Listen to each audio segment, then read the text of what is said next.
Hello, everybody, and welcome to Planet FPL, the world where everything rolls around fantasy Premier League. My name's Suj. It's a Friday deadline, James, which means we have to talk extra fast on this podcast because people need time to listen to it. Whew. To be honest, I would recommend for those, my name's James, I would recommend for those listening, or, well, I don't know if you can you speed up YouTube? I don't suppose you can. Not YouTube, you can. On the audio. Yeah, it's funny because I had this exact conversation with Sham at the West Ham game. He said that he listens to us on 1.5 on the podcast, and you can do the same on YouTube as well. Oh, you can? Oh, that's interesting. You should all do that. I think you can. I'm pretty sure you can. Because by the time we speak, this is probably going to be out of date. Exactly that. It's funny because, our conversation was around speeding up. He said that's the annoying thing with the Patreon app. When you listen to the pods we put on the Patreon app, that doesn't have the functionality to speed it up.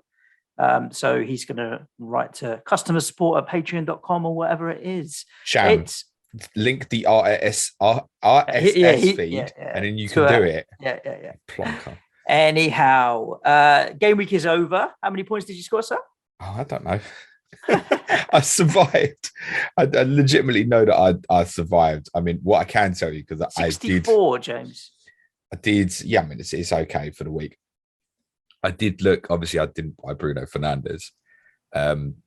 I did look at what my rank would have been if I had got him in and captained him. I'd be 14k this morning.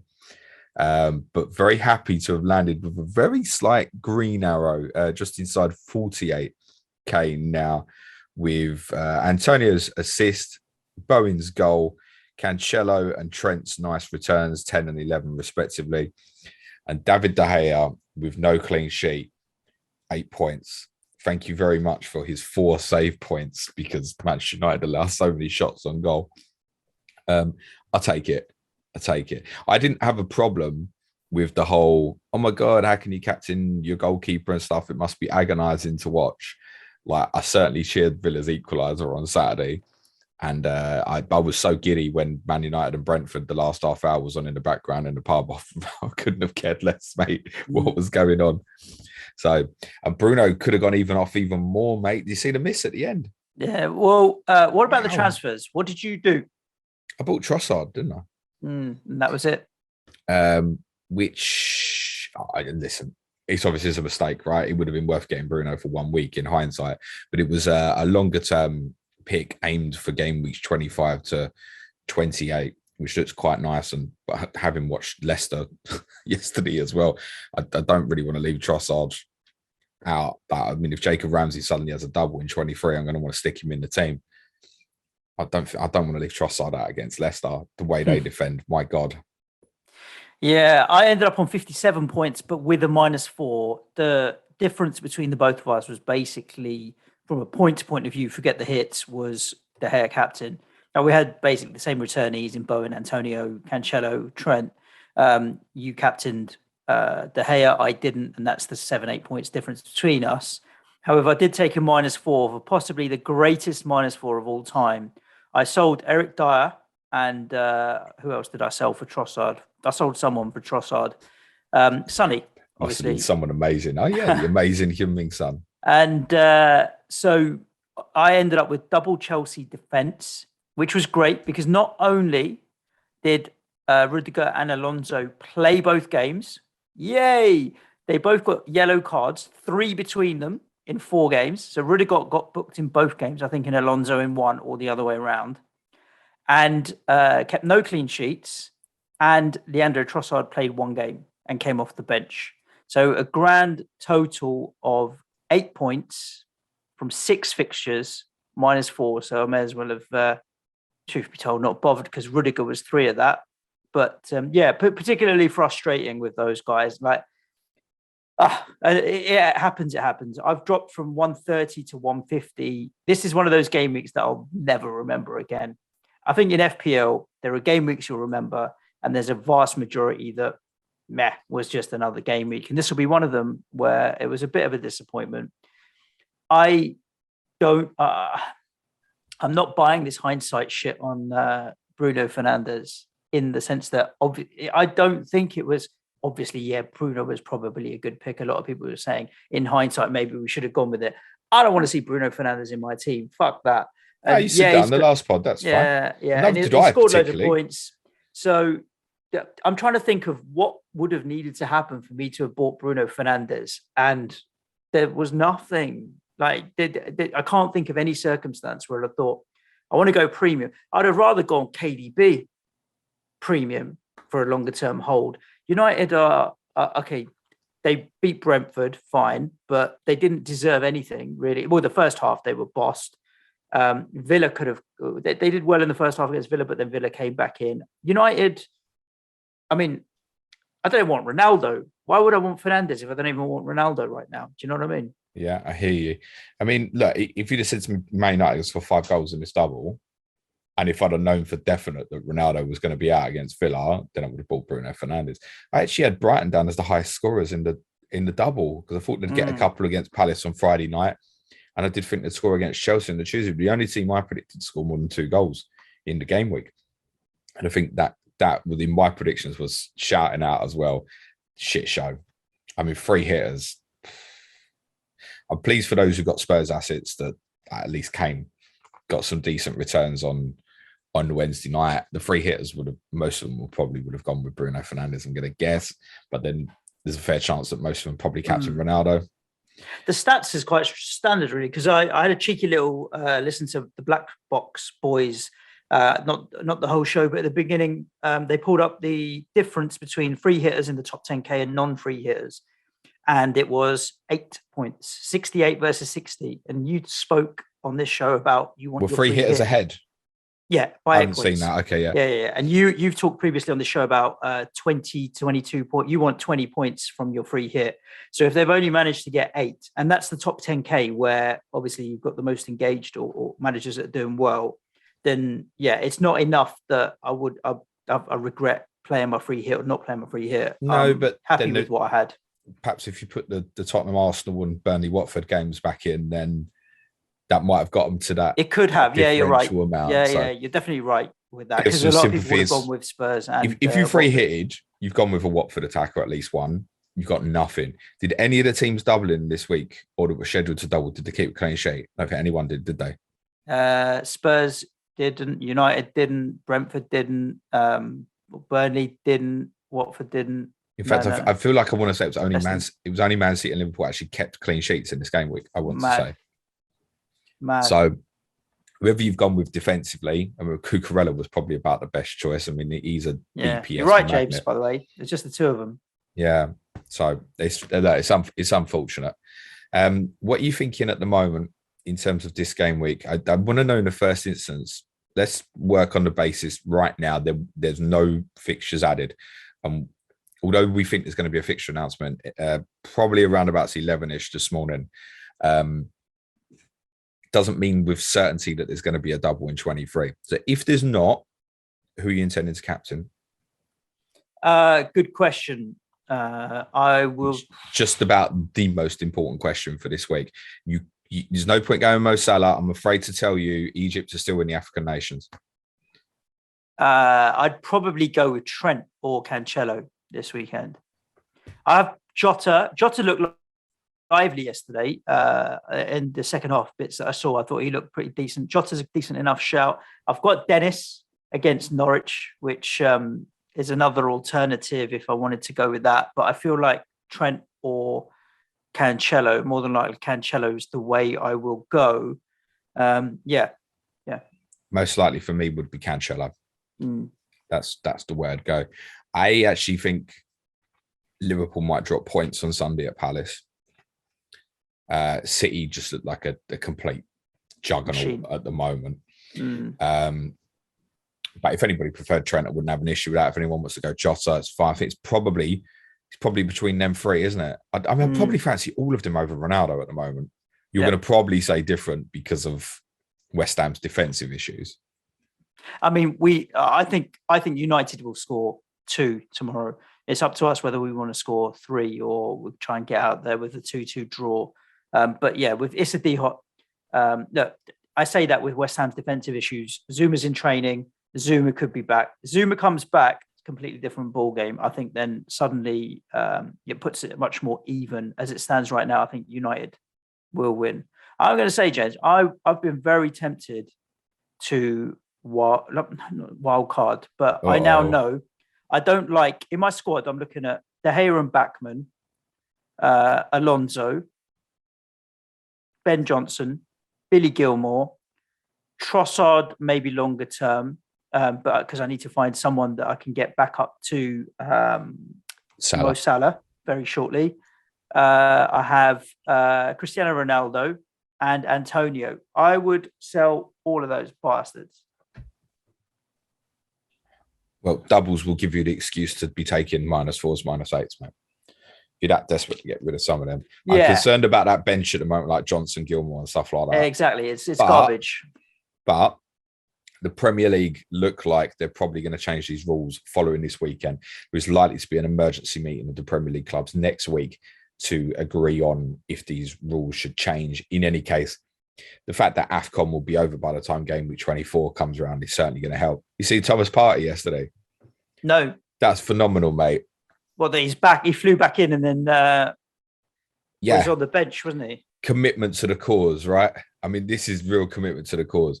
His country, Ghana, gets knocked out of AFCON. Yeah.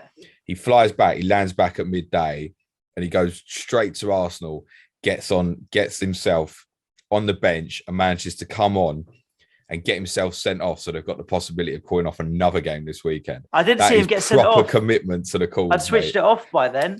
I didn't know he got sent off. Got two bookings, mate, like right at the end, like 87 and 90 minutes. Maybe someone else had a bet on an Arsenal player getting booked. I jest, obviously. But yeah, there were AFCON players coming back. And Riyad Mahrez could be available for City this weekend. Jordan Ayew, Crystal Palace, there's a couple of others as well. Like Algeria went out yesterday. Thing is, James, they flew straight back. Like Mahrez was at the airport like 3-4 hours after full time. Yeah, I've got if I sell in De Gea and Backman, I know where I'd be going. I'd be going Foster and Jose Sarr. Alonso and Ben Johnson would be gone for Luca Dean and Laporte probably. I'd like to double up on the City defence. Billy Gilmore would be gone for Jacob Ramsey. Trossard would be gone for Mohamed Salah. I know that's not the week for Salah. And Ronaldo can go for whoever I fancy. Dominic Calvert-Lewin, maybe now under Big Dunk, is going to be coming into a bit of form. Ollie Watkins, if they've got loads of doubles. Like I can see all the players I want and all the players I don't want very clearly, which is the temptation of wild. I'm like, if I was to wildcard, what would I do? And so when you're umming and ahhing and you don't know what players to, and you've got A, B options and whatever, maybe it's not the right time. I see very clearly where I would take my team. The only thing stopping me from wildcarding is not knowing what fixtures and doubles are about to come out. And so I feel like I'm going to wildcard blind, which isn't sensible strategy. But also there's only 14, 15 weeks of this game left. Like, and what? I can wildcard and then take -4s or -8s. You still got both free hits. Yes. I mean, you can use that to navigate potentially a big double as well as a game week 30 blank later in the season. Bench boost is something you should keep in the back of your mind because I think most likely 36 is going to be big, I would say. I wouldn't go through my mind to using it at the moment. Wildcard. I must say I'm not happy looking at the team this week. But then I could even roll a transfer. And I think if there was no double announcement, that's what I'd be doing. I'd just think I'd roll a transfer and go, sod it. Let's fix this next week. Yeah. I look at Antonio at United and I think the move I had in mind most was Antonio to Watkins, thinking potential Villa double. If not this week, then perhaps like the deadline for 24 perhaps being brought forward. I'm thinking, yeah, that's definitely on. But then I look at it and I think, okay, Antonio at United, they're giving up so many chances, or Watkins at Everton under a new manager. Do I need to force that in now if Watkins hasn't got a double? And I concluded probably no. And then you look at the next week and see Antonio's got Watford at home. And you think it might be a different forward that I want to bin for Watkins if that's the case, for example. So if there's no announcement, I think I'd end up rolling, but I'm certainly expecting an announcement. And I think I've got some of the information. Yeah, so that was going to be a nice little segue, James, into thinking about it. At the moment, assuming, well, I'm working off the assumption that I think Villa will have a double. Villa have a double. Marcus Alonso to Luca Dean. Bombing Marcus Alonso out is going to give me possibly the most satisfaction of any FPL transfer I've had in a while. I generally would not sell Marcus Alonso this week if you could avoid it. Because you think Spurs will do all right. So they'll do all right against Spurs. We've got an inferiority complex against them, and he has a good goal scoring record against us. He genuinely could be a 15-point. Yeah, I mean, I could just as easily do Ben Johnson to Luca Dean and downgrade Alonso the week after. So you're probably right. Maybe buying Dean will just give me the satisfaction of knowing that I'm going to bomb out Marcus Alonso in the international break. If you take a hit in game week 24, the fact that presumably Mo Salah is going to be one of them transfers is going to make it feel much more justifiable. Yeah, that's also very true. Talk to me about what you think will happen in terms of fixture announcements today. I've got the captaincy bust on Josh King. So we lost the Burnley Watford game on Tuesday. We think there's a few people who said this. Jack Turfy Topper, who messaged me on Monday evening and said Burnley Watford is going to get postponed in 5 minutes, and literally got postponed in exactly 5 minutes. Has been told that Burnley Watford is going to be at 6 p.m. UK time on Friday the 5th of February, which would give, if it goes into game week 23, and I think if it's before deadline, it probably would give Watford a double game week of even better than the last one. Looked up Norwich at home and Burnley away. Now, the consequence of that, if that information is correct, and I've had a BT source say to me that's what BT are doing, because remember, BT have the rights to that game as well. We spoke last week about the fact there's a gap in the TV schedule that week, where ITV and BBC had left an FA Cup 5:30 out because of Scotland, England, Six Nations coverage. BT won't give a shit. They'll go against it. Yeah. What that means is obviously the fixture that we said was the most sensible, Aston Villa versus Burnley, obviously won't happen. But Aston Villa and Leeds can still fit in there. And from an Amazon perspective, if they want to show a live game that doesn't clash with anything else, the 2:00 on the Sunday is open. Right. So I don't have information on Leeds Villa, but I think it's reasonable to suggest that that's a strong possibility that Leeds Villa could also go in there Sunday 2 p.m. kickoff, and it would give Villa and Leeds a double of playing each other because they play each other in the midweek afterwards as well. So Villa's double would be Leeds and Leeds double would be Villa. Isn't that exciting? Mind you, I mean, from a Watkins perspective, Leeds twice doesn't actually get much better than that, does it? No. Not that it doesn't mean Leeds couldn't beat Villa twice, but yeah, get Leeds twice in a double. It's a rare one, but you definitely want some of it. Well, we played them twice in a week, FA Cup and Premier League. It wouldn't. The double wouldn't be Villa. It would be Newcastle at home for Leeds, and then Villa at home, and for Villa it would be Everton away and Leeds away, and then they play Leeds straight afterwards. Yeah. But of course, if the deadline moves, and we don't know this with certainty, if these fixtures do get announced for that weekend, we don't know with certainty that the deadline for 24 isn't going to be brought forward. And I know people love to look at the immediate problem. So the immediate problem, people are going to go, you can't have 2 weeks between a gap of games, because obviously those fixtures in 2 weeks, the 24 deadline is not for like 18 days. So in theory, the game week would last over 2 weeks from Watford's first double tonight to perhaps 16 days or so. The people say, oh, you can't have that. But then the flip of it is, do you want the deadline brought forward to the Saturday in game week 24, when 16 of the teams won't kick off till the midweek, and you've got to pick an FPL team before they've all negotiated their FA Cup matches? So whichever way you do it is going to cause some issues. I think if the fixtures are announced today, it will be a 23 double, and 24 will just be a normal midweek set of fixtures with obviously blanks for Brighton and Chelsea, because they would have played each other, but was postponed because of Chelsea's involvement in the Club World Cup that midweek. So I think Burnley Watford, I'm 99% certain of, he's now going to go into 23. Leeds Villa, probably about 60%. Okay. So now if it's just Watford Burnley, I was just going to captain Josh King, mate, I think. Double. I mean, yeah. Could you want for a better double than Norwich at home and Burnley? Like, I think I would switch the armband to Dennis. It's still Watford. That's true, but I mean, Dennis has been all right. Okay, not been great, but I'd still captain Dennis in that situation. I think in that situation, I buy Watkins. Mm-hmm. I think instead of Antonio. Not certain I'd buy another one though. Not certain at all. I genuinely could end up benching Bernardo Silva in this circumstance. I think I do not want to bench Trossard against Leicester. Really, really don't. Good. Should we talk about the 3 games that have taken place in the interim? We had obviously the Tuesday night game, Brighton and Chelsea, ending in a 1-1 draw.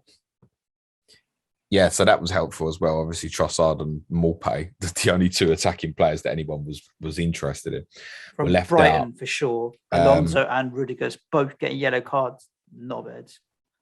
Didn't Alonso actually play the whole 180 minutes of the double and get 2 nothing. points? Yeah. Classic. I mean, Rudiger was 3 points as well, wasn't he? Harsh. Because generally, like I said to you last Friday, if I'd have been stuck with a free hit, I would have gone treble Chelsea defensive. Would have got less than that 10 points out of it. Unbelievable. Seriously. So Brighton played not a weird system at all, but personnel was a little bit weird. So this is the other thing with Brighton were great Tuesday. They've been missing personnel badly, right? Yeah. Bissouma out AFCON, Mwepu injured, Lallana injured as well. They played Alzati as a kind of a deep line anchor in front of a back 4. They've obviously rested Maupay and Trossard. Played Welbeck left wing, which is not an unfamiliar position for him. They played Yakamoto up front. I've never seen him play there before. And I think for a while, Brighton struggled to get their rhythm in the game. But like in the second half, they were a better side by a distance. Chelsea couldn't really get going. We spoke about it with Ted Moore on COTC yesterday. And it's not the first time with Brighton. How many times? I mean, we should really know Brighton double game week 2-1-1s. We should know, shouldn't we? It's just their favourite scoreline. On a serious though, yes, Trossard, Maupay missed out. I mean, what I saw from Leicester on Wednesday night, I honestly, I'd really be cautious if you are still sitting there with Trossard and Maupay. I'd be really cautious of leaving them out. I think they'll go to Leicester and win. I think they'll completely dominate them. But I wouldn't be surprised if Brighton have 65-70% of the ball now. Yeah, because all Leicester can do is try and play on the counter at the moment with what they've got available. Chelsea, on the other hand, I mean, you mentioned that there's an inferiority complex against, or Spurs have one against them. And you're right, like just mentioning that, and there's definitely no way I'm going to go Alonso to Dean this week. I will be playing Alonso against you guys. I don't think I'm taking anything away from that Brighton game that's giving me a reason to not want to play Chelsea players against Spurs at home. No, honestly, play your Chelsea assets this week. I think that Tottenham, we'll talk about, were really good Wednesday night, but I do think there was an impactfulness of how many players Leicester have got absent, particularly. Well, let's do it. Let's talk about it. It's a perfect segue into the Wednesday Leicester. Play the Chelsea players. I know a lot of people. For sure. Like, I've seen a lot of people saying, "I can't wait to bomb Alonso out." Like, unless you have to sell him this week, I really, really wouldn't. Same applies to Rudiger. I'd play them this week. My confidence in Chelsea keeping a clean sheet is much less now than it was on Wednesday afternoon, for example. But I mean, Chelsea have conceded. I think league games, we've scored like 1 against them in the last 2 or 3 years in league games. It's a terrible record. And that might change now, especially with Harry. It's looking absolutely bang on it. But I really would play them Chelsea players this week. I actually think even Alonso is a weird outside shout for captaincy this week. But I wouldn't give it to him over Cancelo or Trent. No. Leicester 2, Spurs 3, the miracle of the 95th, 96th, 97th minutes. For regular listeners that are not patrons, they won't have heard the Tottenham show that we did yesterday, 8 a.m. And yes, James was still drunk. No, I'm okay now. But yeah, yesterday. I'm not going to lie. I spent most of yesterday drunk. It was... We've seen videos. People talk about like, you're defined by trophies. I was thinking about this late last night. You're defined by trophies. And I thought, if someone said to you, if my son would say to me, James, tell me about Leicester, and I go, the first thing would come to my mind would be the title, and in terms of Tottenham link, like we pushed them close and stuff. And then the second thing would come to my mind, and I realize it's new and fresh, is this one time we were losing with 8 seconds to go and we beat them. That would definitely be what I talk about before I went, oh yeah, we beat them in the League Cup final in 1999 in one of the worst finals you've ever seen. It's the glory moments of the game. That's the sort of game. It's not a trophy, right? I'm not stupid, but it's one of them you will always talk about. Insane. From a Leicester perspective, it's absolutely unfathomable and disastrous. You cannot lose a game of football from that position. Agreed. 8 seconds to go, Tottenham equalised. And I've had a few Leicester fans whinging, how did he find that extra time? Well, we scored with 8 seconds to go, mate. And so there was 8 seconds still to go from the restart, and we scored after about 12 seconds of it, mate. So tough shit. Yeah, I don't get into that. At the end of the day, you've got to see out a game like that. But net, taking a step back, Spurs fully deserved to win. You had loads of chances, and it would have been very Spursy to have lost it in the end. But you didn't. You turned it around at the end with Bergwijn delivering the goods. Talk to me about FPL. Like, I'm not going near Leicester at the moment. They just seem so unreliable and inconsistent.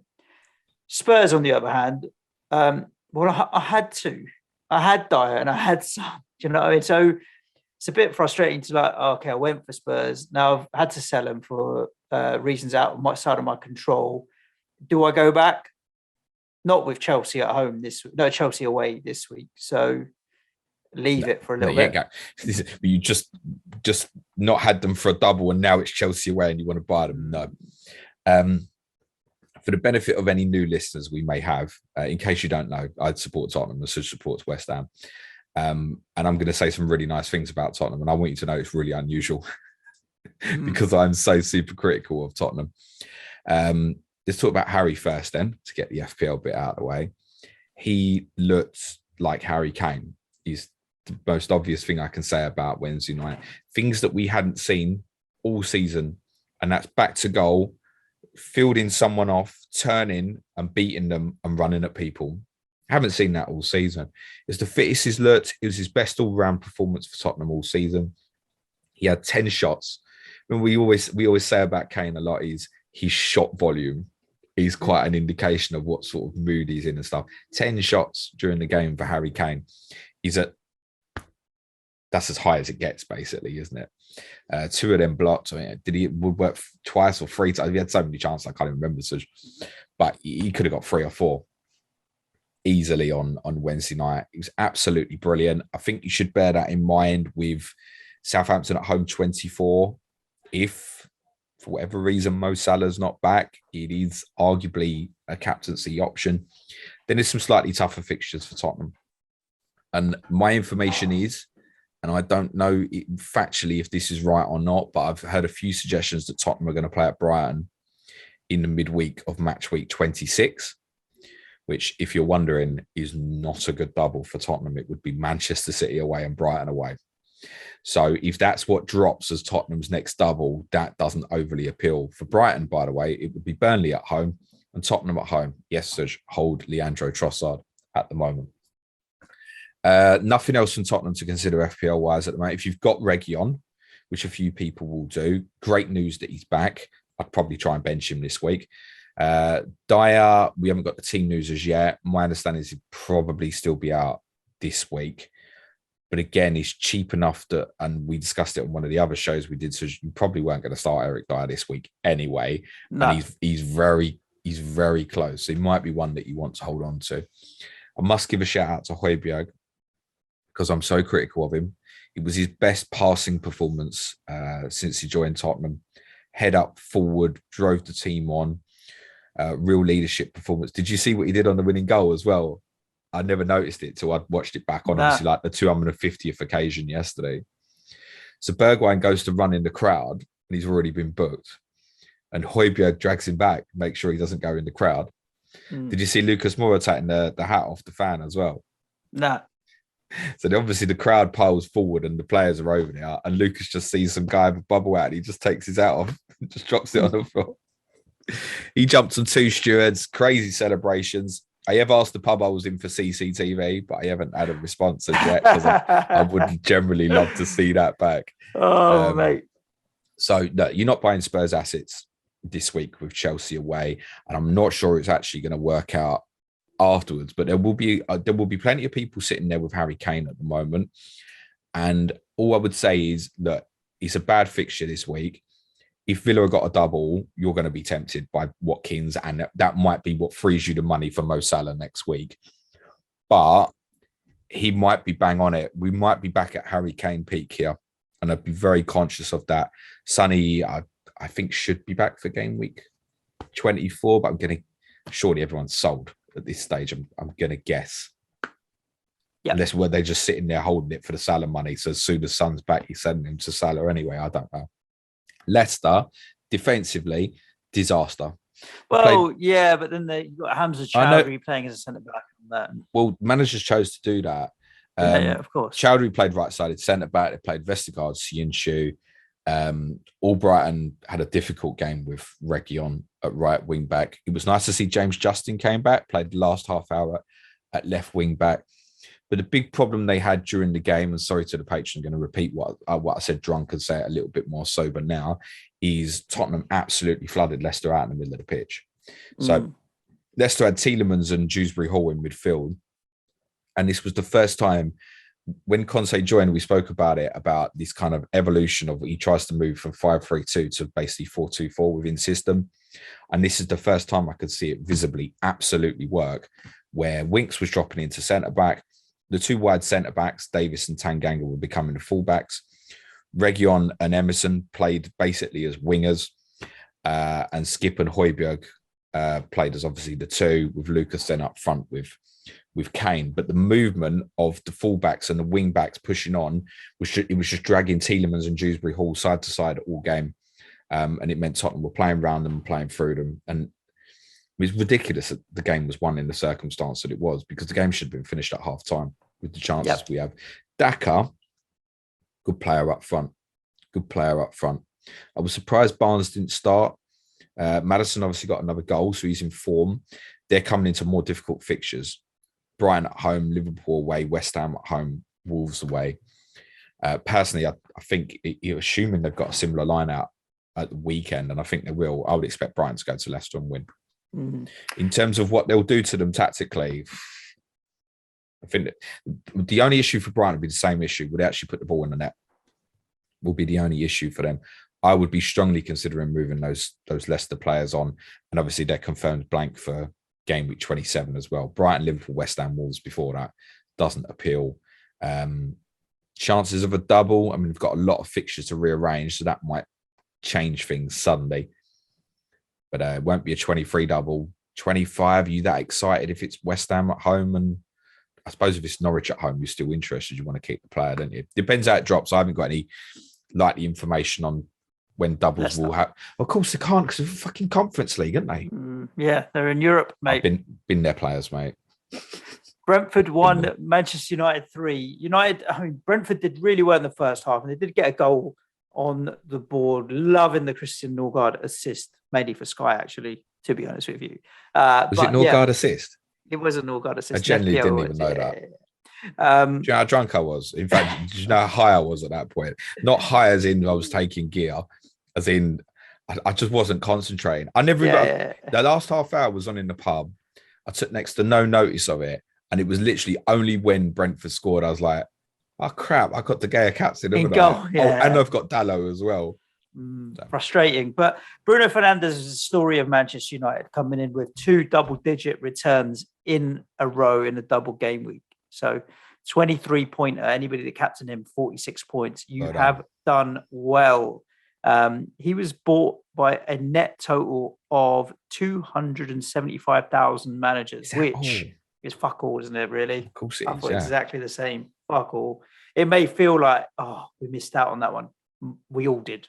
Was to say, it didn't really harm my rank, even in spite of that hole. Not at all. Obviously, there's people have jumped above me. That's fairly obvious. But there's people with Captain Ronaldo who have fallen behind me and such. So he didn't hurt me too badly. As I said on the pod the other day, Bruno's 14 against Villa would be the same kind of effective as a Ronaldo 2. So I'm pretty sure that Ronaldo's 2 hurt me more than Fernandez's. Was it 9 did he get against Brentford, I want to say. So yeah, Ronaldo's 2-pointer would have hurt me more than Bruno's 9 points personally.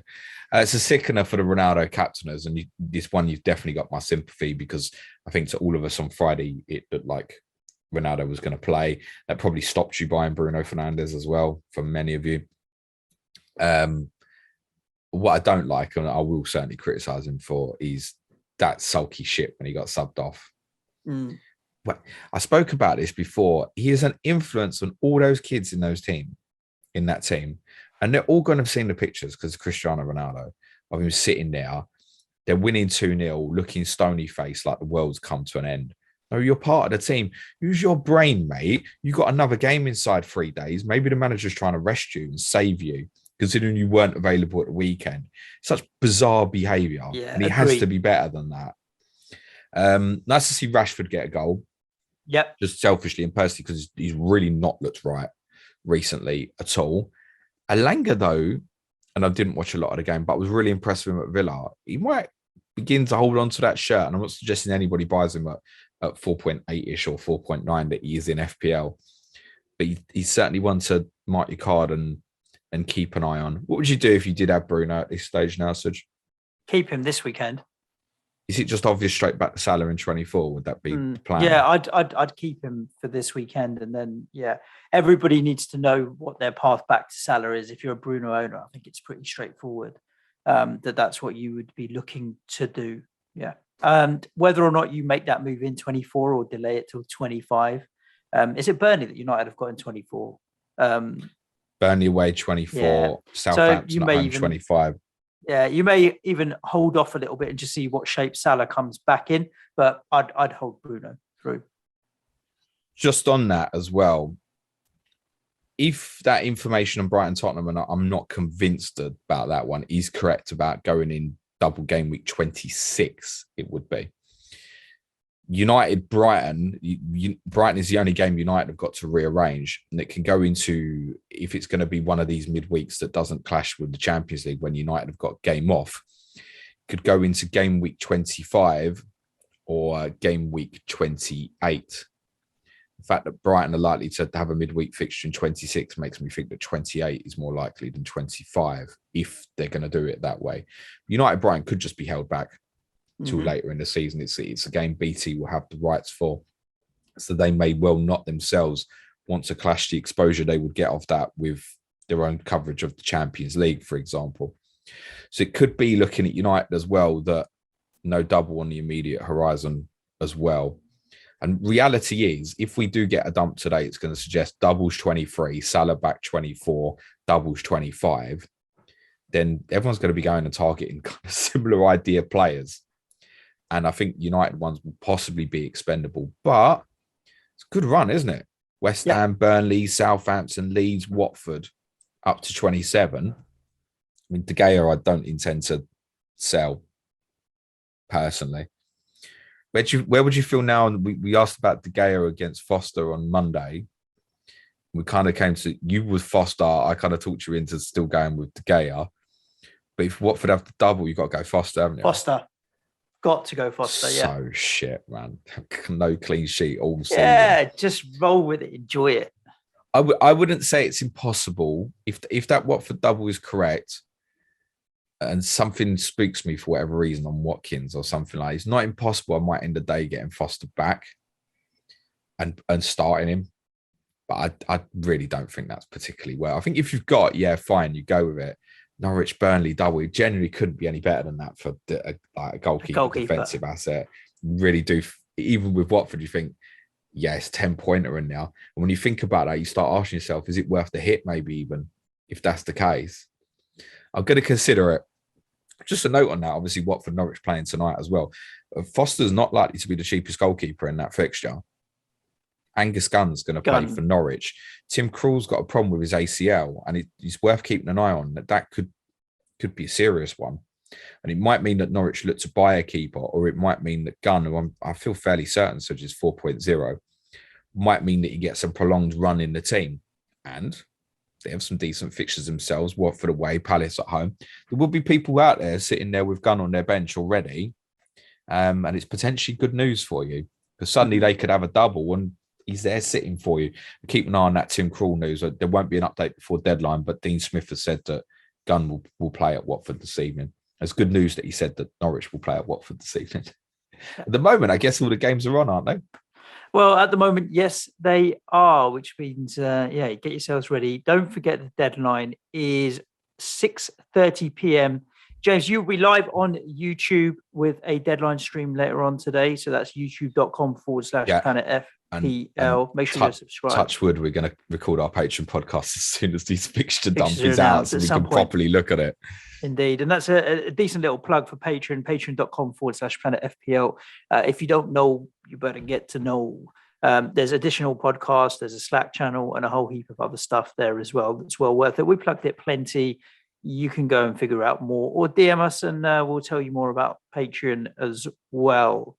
James, should we do a few of the questions that we've had in on Twitter to wrap up this show and then give people a bit of time to listen? Yes, why not? I am only going to pick the questions that have nothing to do with football or FPL anyway. Okay, you do that, sweetheart. Right, Jack says, non-FPL question. Who would be a better manager at a Suj James? I mean, that means real, like, football. Oh, real life or just football? Yeah. No, as in real life football. He's talking about football, but a football manager. That's an interesting one, you know. You'd clearly be better at tactics, but I think so much of it is managing egos and that shit, and that psychology of that shit, which is this the bit where I tell my manager, my real life manager, that I'm a better manager than him? Well, football.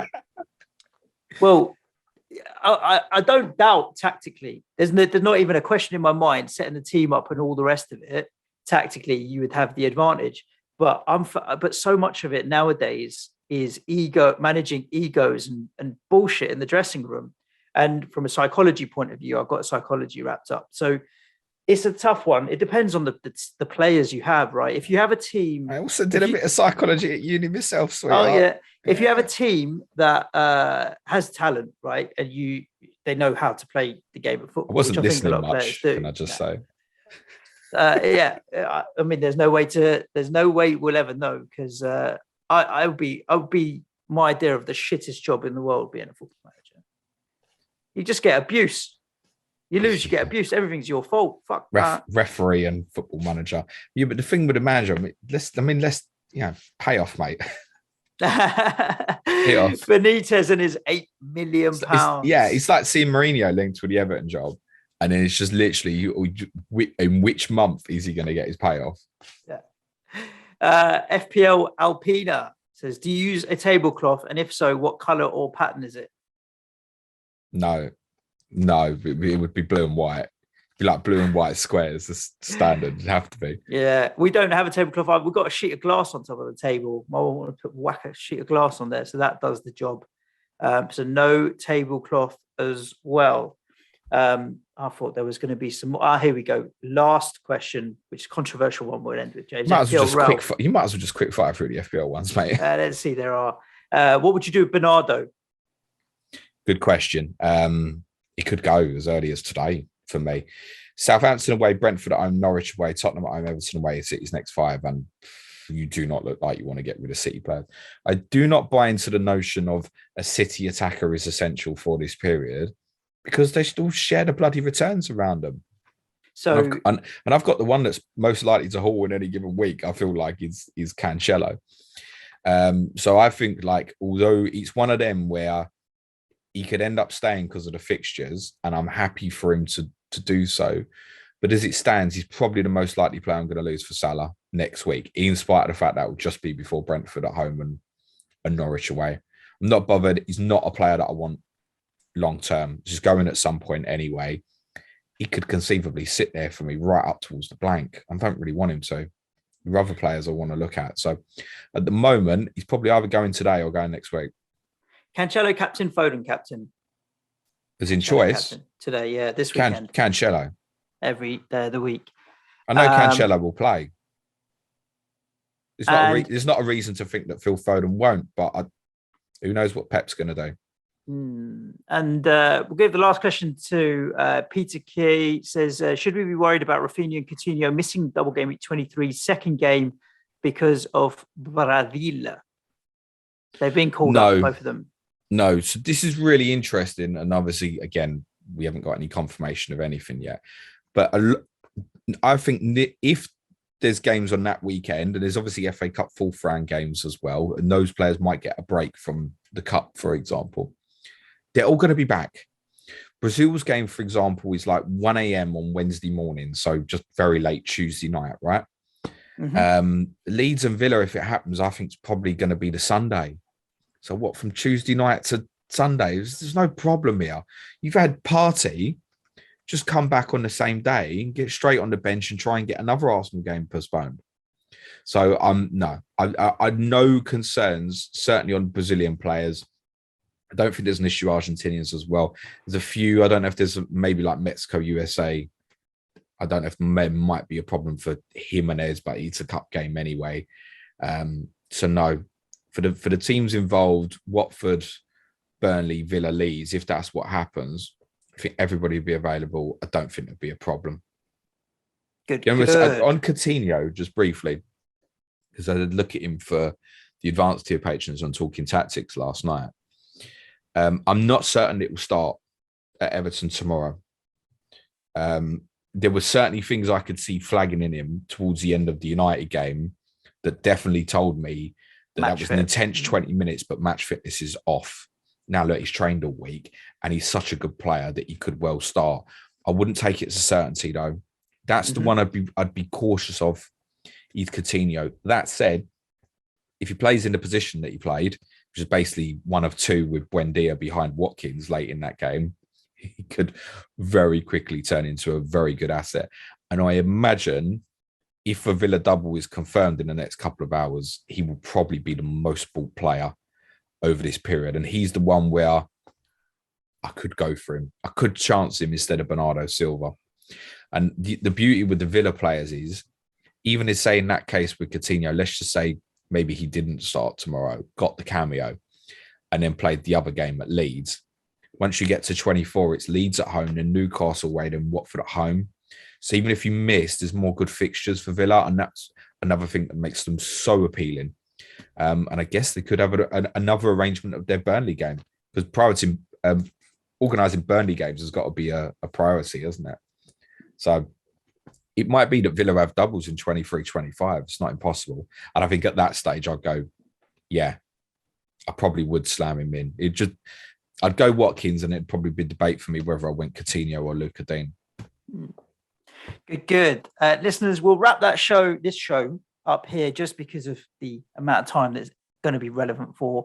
Get it in your plug holes. Hope you enjoyed it.